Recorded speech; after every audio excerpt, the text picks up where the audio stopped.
हे अर्जुन, मनुष्य को मैं के घमंड की मदिरा पिलाकर मदहोश करने वाला पाखंडी केवल मन है।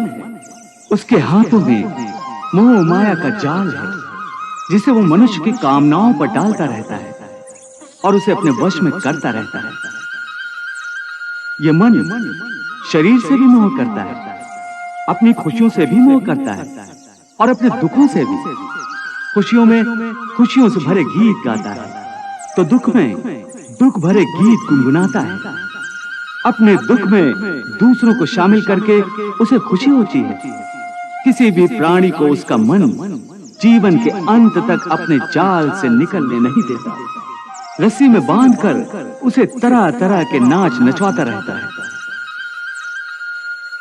वो जीव को इतनी फुर्सत भी नहीं देता कि वो अपने अंतर में झांक कर अपनी आत्मा को पहचाने और आत्मा के अंदर जिस परमात्मा का प्रकाश है, उस परमात्मा का साक्षात्कार करे।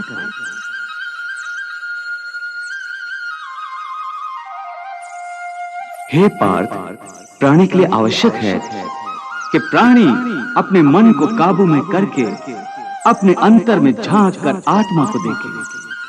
तब उस आत्मा के अंदर उसे परमात्मा का प्रकाश स्पष्ट दिखाई देगा। उसी को परमात्मा का साक्षात्कार कहते हैं। तुम तो कहते हो कि अपने अंतर में झांक कर आत्मा को और उस आत्मा में प्रकाशित परमात्मा को पहचाने, अर्थात आत्मा से अलग कोई और है जो आत्मा को पहचानेगा। ये किसको कह रहे हो कि आत्मा को पहचाने? कौन पहचानेगा अंतर की आत्मा? तुम्हारा मन। मन? हाँ, तुम्हारा मन। परंतु तुम तो कहते हो कि मन माया के भ्रमजाल में फंसाकर प्राणी को बहुत नाच नचाता है। फिर वो आत्मा और परमात्मा क्यों ले जाएगा? तुमने ठीक प्रश्न किया अर्जुन। उसका उत्तर यह है कि जब तक तुम अपने आप को मन और विषयों के अधीन रहने दोगे, तब तक वो तुम्हें नाच नचाता रहेगा। हे पार्थ, मनुष्य का शरीर एक रथ की भांति है। उस रथ के जो घोड़े हैं, उन्हें मनुष्य की इंद्रियां समझो। उन इंद्रियों को, घोड़ों को जो सारथी चलाता है, वो सारथी ही मन है। और उस रथ में बैठा हुआ जो उस रथ का स्वामी है, वही आत्मा। मनुष्य की इंद्रियां अपने विषयों की ओर आकर्षित होती रहती है और उसका मन इंद्रियों को उनके विषयों की ओर ही दौड़ाता रहता है। यह तभी तक हो सकता है जब तक जीवात्मा अपने मन को अपने काबू में ना लाए।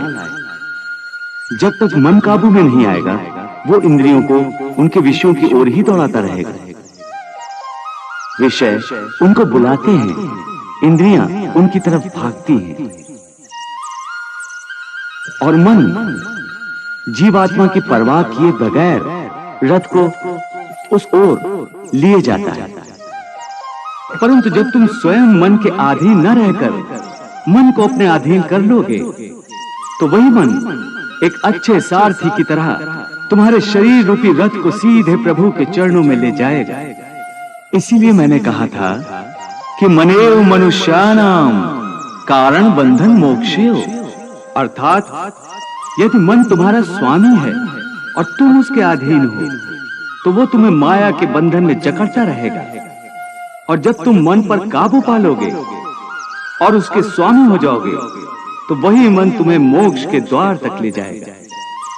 हे मधुसूदन, ये कहना तो बहुत आसान है कि तुम मन पर काबू पा लो, मन के स्वामी बन जाओ, परंतु यही तो सबसे दुष्कर कार्य है। हे केशव, मन तो वायु की तरह चंचल है। जिस प्रकार बहती हुई हवा पर काबू पाना असंभव है, इसी प्रकार इस चंचल मन को अपने अधीन करना अति दुष्कर काम है।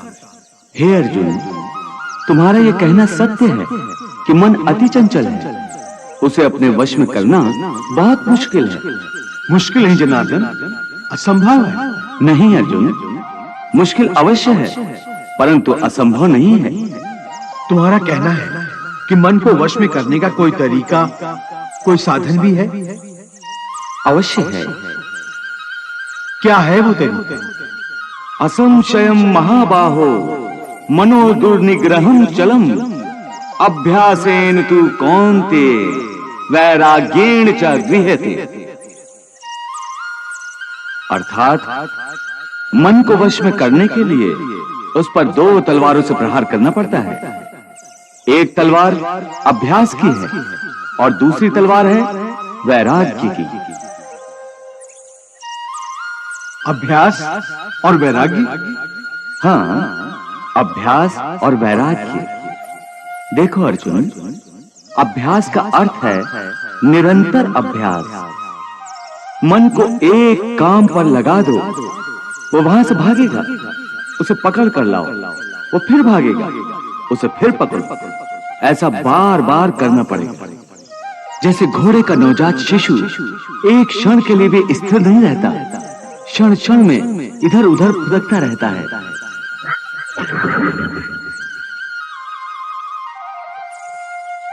उसी प्रकार मन भी क्षण क्षण में इधर उधर फुदकता रहता है।